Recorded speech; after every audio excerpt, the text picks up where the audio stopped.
Hey there, Cornerstone. Pastor Phil here. It's been a long time since I've spoken to you from my office. It's been a long time since I've spoken to most of you at all. That's how pandemics go, right? This is the first video in a series of videos I'm going to be doing on the book of Genesis. And I thought we should start today with talking about why I'm talking about Genesis. Given how 2020 has gone, most folks are probably wanting to talk about Revelation, right? Okay. I mean, seriously, global pandemic, riots, violence, tension, politics, apocalypse much, okay? But no, we're doing Genesis, the first book of the Bible. We are going back to the beginning, and I'm sure a lot of you are wondering why.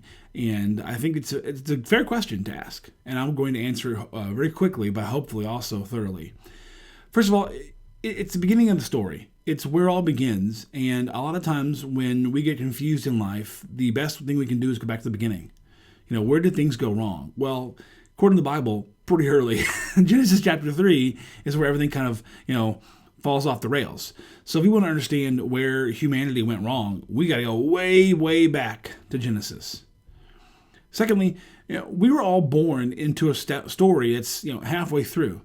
One of my pet peeves is walking into a movie halfway. I can't stand it. There are some movies where, some kids' movies, my wife and daughters will be watching sometimes when I come home from work or from a late night, doing something. I come home and they're watching a movie, and it's a kids' movie, and they maybe have just started it, 20 minutes into it. I can't watch it because I have to understand the entire movie to appreciate the movie.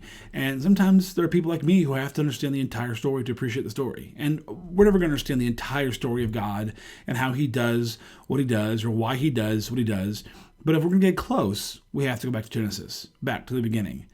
Third, God loves a callback. If God's writing the story, he's the author of all of human history, of all of history before humans, and he loves a callback. Now, if you don't know what a callback is, it's a joke or a reference at the end of something that only makes sense if you understand the beginning of something. And if you read the end of the Bible, you look into Revelation, when the heavenly city descends, the new heaven, new earth are created, those references make sense when you understand Genesis. So if you want to understand where things are going to end, you need to understand where things began. And I'll even add on this here lastly, that we are heading towards a grand conclusion to this story. And I would argue that the ending of the story is going to look a lot more like the beginning than we perhaps realize right now. And so I think we need to go back to the beginning to understand what we're walking towards in the ending, okay? And that's pretty much it. I wanted to start off this week very simply just explaining my whys for this. And I thought also I would conclude with a small clip of a video from a YouTube channel called The Bible Project. You should definitely go there and watch their videos themselves. I'm going to include a small clip of their overview of Genesis chapters 1 through 11. I'm just going to include a small snip, and I'll give a link in the notes to the full video, which you should definitely watch. You should definitely watch all their videos. They're fantastic. And I think it does a good job of explaining where we're going to be at the next few weeks. I've been charting making some plans and going through and figuring out what week we'll talk about what, and we could be in Genesis chapter 1 for quite some time. And I don't say that to scare you away. I say that to indicate that I'm not quite sure where we're going to go yet or how we're going to go. I'm still reading some commentaries. I just got a new commentary yesterday. I haven't even cracked it yet. But I'm very excited for what this book of the Bible could tell us about who we are meant to be, and how we can get back to that place. So I'm going to go ahead and turn it over to the Bible Project. You can watch this quick little clip, and then I will see you back later for another episode of Genesis. Thanks for watching. Of the whole Bible. So the book begins with God taking the disorder and the darkness described in the second sentence of the Bible, and God brings out of it order and beauty and goodness. He makes a world where life can flourish. And God makes these creatures called humans, or Adam in Hebrew. He makes them in his image, which has to do with their role and purpose in God's world. So the humans are made to be reflections of God's character out into the world, and they're appointed as God's representatives to rule his world on his behalf, which in context means to harness all of its potential, to care for it, and make it a place where even more life can flourish. God blesses the humans. It's a key word in this book. And he gives them a garden. It's like a place from which they begin starting to build this new world. Now, the key is that the humans have a choice about how they're going to go about building this world, and that's represented by the tree of the knowledge of good and evil. Up till now, God has provided and defined what is good and what is not good. But now God is giving the humans the dignity and the freedom of a choice. Are they going to trust God's definition of good and evil, or are they going to seize autonomy and define good and evil for themselves? And the stakes are really high.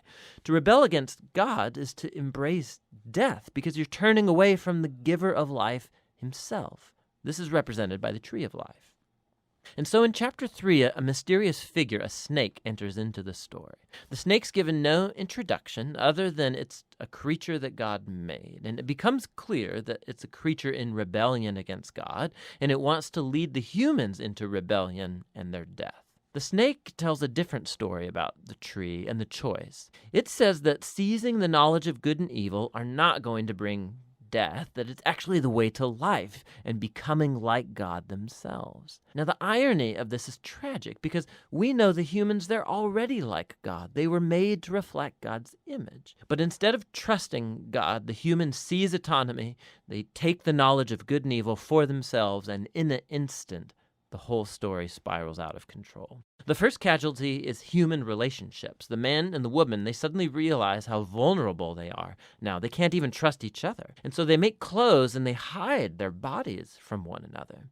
The second casualty is that intimacy between God and the humans is lost. So they go and run and hide from God, and then when God finds them, they start this game of blame shifting about who rebelled first. Now, right here, the story stops, and there's a series of short poems where God declares to the snake and then to the humans the tragic consequences of their actions. God first tells the snake that despite its apparent victory, it is destined for defeat, to eat dust.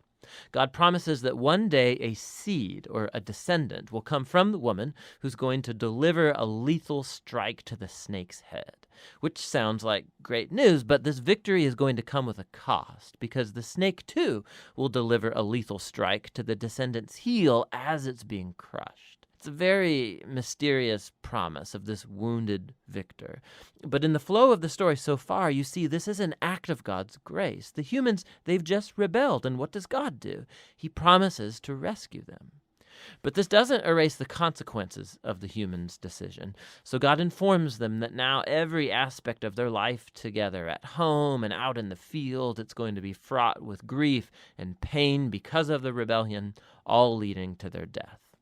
From here, the story then spirals downward. Chapters 3 through 11, they trace the widening ripple effect of the rebellion and of human relationships fracturing at every level.